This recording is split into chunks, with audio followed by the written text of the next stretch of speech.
सोमवार की रात हुई भारी बारिश गरुड़ के घेटी गांव में भी कहर बनकर बरसी है। वहां बारिश से लोगों के घरों के आंगन की दीवारें दरक गई हैं तथा कई मकान खतरे की जद में आ गए हैं। घेटी गांव निवासी दया कृष्ण तिवारी का मकान बुरी तरह क्षतिग्रस्त हो गया है। उनका घरेलू सामान भी घर के भीतर ही दब गया है। आसपास के लोगों ने रात में परिवार के लोगों को बाहर निकाला। घेटी गांव में पैदल रास्ते भी क्षतिग्रस्त हो गए हैं तथा खेतों में खड़ी फसल को भी भारी नुकसान पहुंचा है।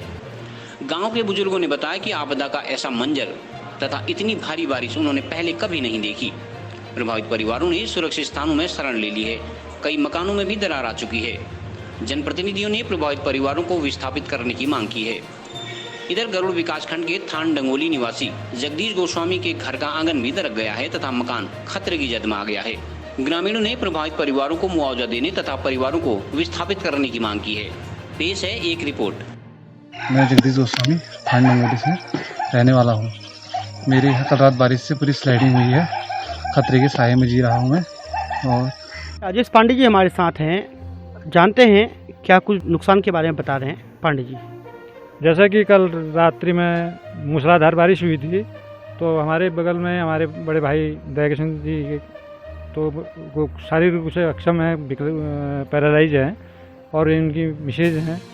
तो बड़ी मुश्किल से कहीं से 3:30 बजे मुझे भी खबर मिली तो मैं और मेरे बच्चे और अगल बगल के 2-4 और महिला लोग हम वहाँ गए। जैसे तैसे उनको हमने बाहर निकाला।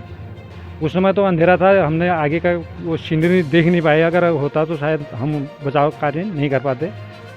जब सुबह गए तो देखा पूरे हमारा जो मुख्य मार्ग है जो टैक्सी स्टैंड से इस गांव की ओर आता है वो पूरा ध्वस्त हो चुका है, करीब 200 मीटर से ज़्यादा।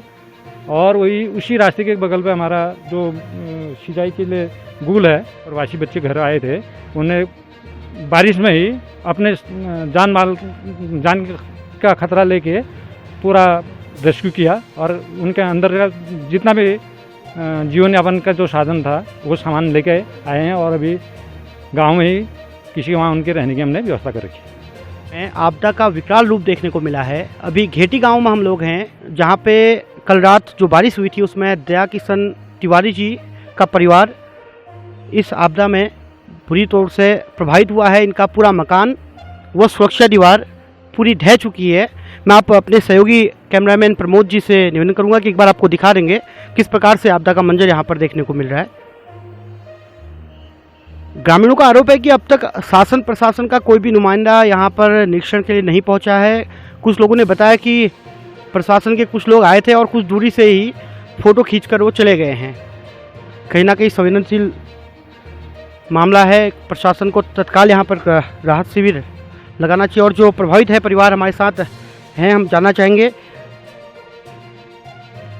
ठीक कब का मामला है, क्या हुआ था आप जब घर के अंदर थे, क्या कुछ हुआ? 3:30 3:30 बजे सारा टाइम से मिल तो थोड़ी सी आवाज़ उसी चीत है और भाई उसी भी बांग लगाए उन्हें हाथ नहीं चलती उसके लिए उठाइए मुझे वो भैर होता आवाज़ लगे सब गाँव वाले इन्होंने बचा।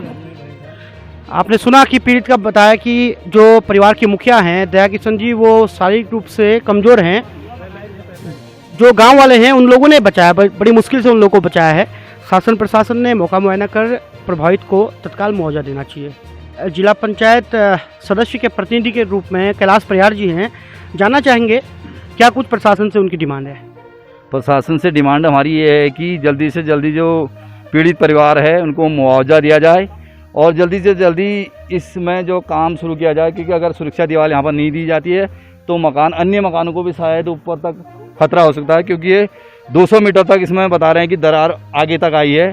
तो जल्दी से जल्दी इसमें सरकार को कदम उठाना चाहिए और पीड़ित परिवार को मुआवजा मिलना चाहिए। मानी सर जी, मानते हैं आपकी क्या यहाँ पे विस्थापित जो, क्योंकि लगता नहीं है जो स्थिति यहाँ पे देख के लग रही है बहुत भयानक स्थिति है कि विस्थापित किए जानी चाहिए, क्या आप कहते हैं, क्या मांगे? जी, जैसे यहाँ की भौगोलिक स्थिति लग रहा है कि यहाँ दल तो है नहीं, यहाँ मिट्टी है, इनको विस्थापित किया जाना चाहिए और अन्य जगह इनको ज़मीन देके या उचित मुआवजा देकर उनको अन्य जगह विस्थापित करना चाहिए। कैमरा पर्सन प्रमोद के साथ घेटी भिलकोट से अखिल आज़ाद।